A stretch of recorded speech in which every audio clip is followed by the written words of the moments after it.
Good morning students. आज हम पढ़ते हैं बीकॉम थर्ड ईयर का। जो हमारा सब्जेक्ट है वो है हमारा ऑडिटिंग। एंड ऑडिटिंग में जो हमारा मोस्ट और इम्पोर्टेंट टॉपिक चल रहा था वो चल रहा था हमारा इंटरनल कंट्रोल।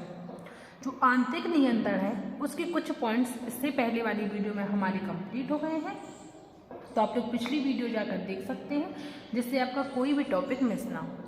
आज की वीडियो में हम आपको पढ़ाने वाले हैं आंतरिक नियंत्रण के उद्देश्य। जो इंटरनल कंट्रोल होता है उनके कौन कौन से ऑब्जेक्ट होते हैं, आज हम उनको क्लियर करेंगे। तो सबसे पहले हम थोड़ा सा समझ लेते हैं आंतरिक नियंत्रण के बारे में कि आंतरिक नियंत्रण क्या होता है। देखिए, एक संस्था जब खुलती है, जब एक व्यापार होता है, तो व्यापार के संबंध में एक आंतरिक नियंत्रण एक महत्वपूर्ण कार्य होता है। मतलब वो अपने संस्था के आंतरिक सभी कार्य का, सभी काम का, एम्प्लॉयर हो, चाहे वो लेखे हो, चाहे वो खाता हो, चाहे वो रॉ मटेरियल हो, या फिर वो सेल्समैन का काम हो, तो सभी प्रकार के कामों को एक इंटरनल कंट्रोल उस पर होता है, जिससे उनकी कम से कम व्यय हो, अधिक से अधिक उन्हें प्रॉफिट हो। तो ये सब चीज़ें बहुत इंपॉर्टेंट होती हैं जो आंतरिक नियंत्रण के अंतर्गत आती हैं। जैसे किसी भी व्यवसाय के प्रत्येक पहलू को योजनाबद्ध तरीके से नियंत्रित करने।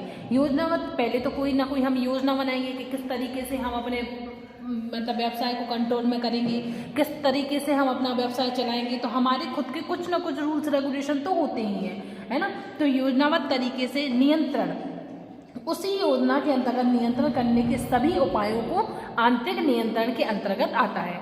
जैसे आप कोई बिजनेस करते हो, तो आप अपने बिजनेस में क्या सोचते हो कि कम से कम व्यय हो, अनावश्यक व्यय ना हो, एम्प्लॉयर सही ढंग से काम करते हैं, इस मेथड से हमारा काम होना चाहिए, इस योजना से हमारा काम होना चाहिए। तो वही योजना, वही मेथड ही हमारा आंतरिक नियंत्रण कहलाता है।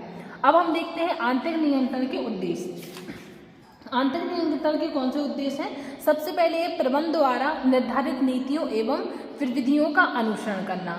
मतलब जो प्रबंध होता है, मैनेजमेंट होता है, मैनेजमेंट जिन रूल्स को, रेगुलेशन को, नीतियों को, प्रविधियों को बनाता है, उन नीतियों को, प्रविधियों को फॉलो करना, उनका अनुसरण करना, उनको फॉलो करना, उनके अकॉर्डिंग काम करना। ये सब चीज़ें हमारी सबसे पहला उसका उद्देश्य यही होता है कि प्रबंध ने जितनी भी नीतियाँ बनाई हैं, प्रविधियाँ बनाई हैं, उन्हीं के अकॉर्डिंग हमारे सारे एम्प्लॉयर काम करें, उन्हीं के अकॉर्डिंग हम काम करें। तो ये काम तो हम देखते ही हैं कि जो हमने रूल्स बनाए हैं उन्हीं के अकॉर्डिंग काम हो रहा है कि नहीं हो रहा है। फिर दूसरा है हमारा संपत्तियों की सुरक्षा। संपत्तियों की सुरक्षा हम कैसे करेंगे? जैसे हमारे यहाँ व्यवसाय में अनावश्यक व्यय भी हो सकता है, आवश्यक व्यय भी हो सकता है, कुछ ऐसे व्यय हो सकते हैं जो नहीं होना चाहिए था, है ना। तो अनावश्यक व्ययों को रोका जा सकता है, अनावश्यक व्ययों को मतलब उनकी सुरक्षा की जाती है, और संपत्तियों की भी इसी तरीके से सुरक्षा होगी। जैसे हम बिजनेस करेंगे तो बिजनेस करते समय हम बहुत सारी चीज़ों को देखेंगे, अपने आंतरिक नियंत्रण को देखेंगे कि क्या बर्बाद हो रहा, इसी तरीके से हम संपत्ति की भी सुरक्षा करेंगे, है ना। फिर नेक्स्ट है हमारा कपट एवं त्रुटियों को रोकना व ढूंढना। कपट एवं त्रुटियों, जो कपट होते हैं, फ्रॉड होते हैं। कभी कभी क्या होता है, संस्था में या तो संस्था की कंपनी के जो एम्प्लॉयर्स होते हैं उनके द्वारा भी कुछ फ्रॉड हो जाता है ना। और फ्रॉड नहीं होता है तो कुछ गलतियां भी हो जाती हैं। तो उन गलतियों को, उन फ्रॉड को रोकना, है ना। और अगर वो उन्होंने ढूंढना कि किस तरीके से गलतियां हो रही हैं, छोटी छोटी गलतियां कैसे हो रही हैं। कभी कभी ऐसा होता है कि छोटी छोटी गलतियां होते होते बहुत बड़ी हानि पहुंचा देती हैं। तो उनको देखना, रोकना, ढूंढना, ये सब चीज़ें भी आंतरिक नियंत्रण के उद्देश्य में आती हैं।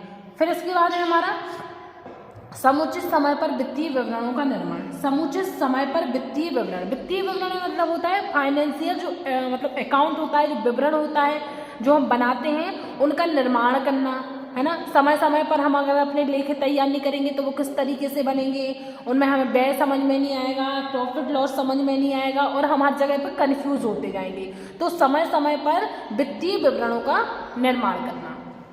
उसके बाद है अभिलेखों की शुद्धता एवं पूर्णता। अभिलेख जो होते हैं उनकी मतलब वो या तो पूरे शुद्ध होना चाहिए, पूर्ण कंप्लीट होना चाहिए, है ना। जैसे अभिलेख उपलब्ध सूचनाएं नियम एवं कानून के अनुरूप होनी चाहिए। मतलब उनकी जो सूचनाएं वो कैसी होनी चाहिए, नियम के अकॉर्डिंग होनी चाहिए, कानून के अकॉर्डिंग होनी चाहिए। सूचनाएं ऐसी होनी चाहिए जो प्रबंध के लिए निर्णय में सहायक हो। सूचनाएं मतलब ऐसी भी होनी चाहिए जो मैनेजमेंट अगर कोई डिसीजन लेना चाहता है तो उनके लिए भी हेल्पफुल हो। सूचनाएं स्रोत अभिलेखों के अनुरूप होनी चाहिए। गलतियों एवं कपट से मुक्त होनी चाहिए। तो ये सब चीज़ें हमें ध्यान में रखनी होती हैं, है ना। आंतरिक नियंत्रण की उद्देश्य है, एक बार और हम देख लेते हैं। जैसे पहला है प्रबंधन द्वारा निर्धारित नीतियाँ एवं प्रविधियों का अनुसरण करना, संपत्तियों की सुरक्षा करना, कपट एवं त्रुटियों को रोकना व ढूंढना, समुचित समय पर वित्तीय विवरणों का निर्माण करना, अभिलेखों की शुद्धता एवं पूर्णता करना। साथ ही आप लोगों को बता दें कि आप लोगों को जो day by day topics by topics videos बनाई जा रही हैं, तो आप लोग अपने नोट्स तैयार करते जाएं, जिससे आपको परीक्षा के समय में किसी भी प्रकार की दिक्कत नहीं आए, है ना। अब आप लोग ये नोट कर लीजिए, इसके बाद हम आपको नेक्स्ट वीडियो में पढ़ाते हैं। Thank you.